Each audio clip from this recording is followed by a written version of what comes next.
Hey everyone, welcome back to Daily Positive Affirmations. If you're watching this video, this topic speaks specifically to you. Please take a moment to listen to the universe's message for you today. Today, we're talking about something that has been on my mind for a while, and I think a lot of you will find it relatable. We always hear these epic stories about the chosen one, the hero destined to save the world, the one with all the powers, the one who's supposed to be different from everyone else. But have you ever stopped to think, why is the chosen one always broke? Before we dive in, please like, subscribe, comment, and share this content. By doing so, you're helping to spread a positive message to your loved ones and beyond.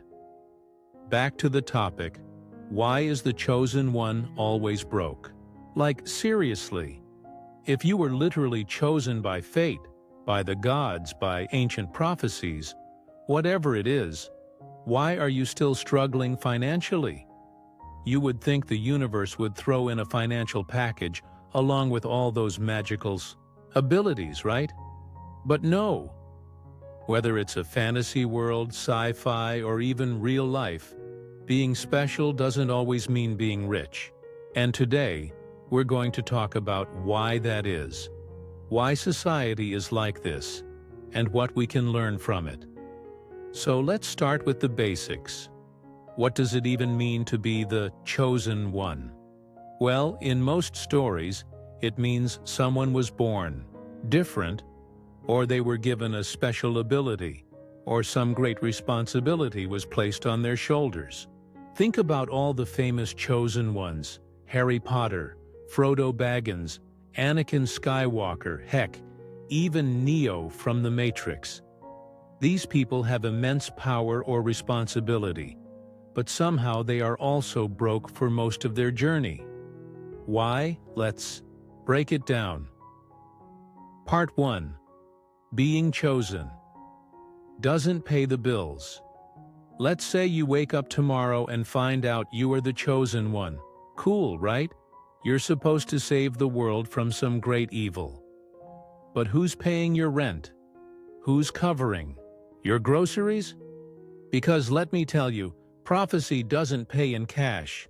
Imagine being told you're the only one who can stop some dark lord, but you still have to show up to your day job because your landlord doesn't accept saving the world as payment. That's the reality for most heroes. Even in fantasy stories, it's not like kingdoms are just handing out unlimited gold to their heroes. Take Frodo, for example. The dude had to walk across Middle-earth with a cursed ring, and yet no one gave him a horse, an army, or even decent accommodations. He was just expected to go figure it out. The world needed saving, but no one was paying him for it. And this happens in real life too. Have you ever noticed that the people who are the best at something, the real change makers, the artists, the thinkers, often struggle financially? They're busy doing something meaningful, but society doesn't always reward that in cash. Part 2. Society loves the hero's story, but not the hero's struggle. Think about it. We love stories about underdogs who rise up and beat the odds. We love seeing people struggle and then succeed. But do we actually help them while they're struggling? Not really. This is a real thing even today. People respect hard work, but they don't always want to pay for it. A musician could be insanely talented, but they might still have to work in a coffee shop just to get by. A writer could have life-changing ideas, but they still have to grind for years before they get any recognition. Even in business, people always say, follow your passion. But what they don't tell you is that passion alone doesn't pay your bills. You need resources, connections, and sometimes just pure luck. And in the chosen one narrative, the same thing happens. Everyone looks up to them, but no one actually gives them what they need to succeed easily. Why? Because we love the idea of a hero who struggles and overcomes challenges. If a hero just had everything handed to them, it wouldn't be an inspiring story. But that's also why so many chosen ones are broke and struggling. They have to suffer for the sake of the narrative. Part 3. The cost of destiny. All right. So let's assume for a second that you're the chosen one. Maybe you have some crazy powers. Maybe you're just really good at something. Either way, you have a purpose. You have a mission. But guess what? That mission comes with a cost. Being a hero takes time, energy, and sacrifices. In real life, this translates to lost opportunities, unpaid labor, and financial risks. How many entrepreneurs go broke before they finally succeed? How many artists work for free before they get their big break? How many activists spend their entire lives fighting for something while struggling financially? That's the price of being someone who is chosen for something greater. Now, I'm not saying this to be discouraging. I'm saying this because it's important to understand how the world works. People love success, but they don't always want to pay for the journey to get there.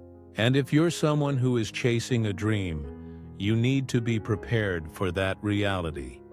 Part 4. Monetizing the hero's journey. All right, so let's say you are the chosen one, but you don't want to be broke. What do? Well, in modern society, there's a concept we need to talk about.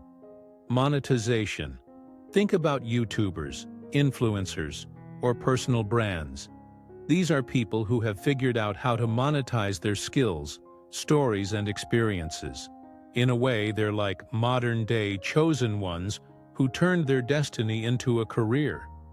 So what if the traditional chosen ones did the same? Imagine if Harry Potter wrote a book about his experiences and made millions off of it. Or if Frodo started a travel vlog about his journey to Mordor. Or if Luke Skywalker charged for Jedi training courses. I mean, why not?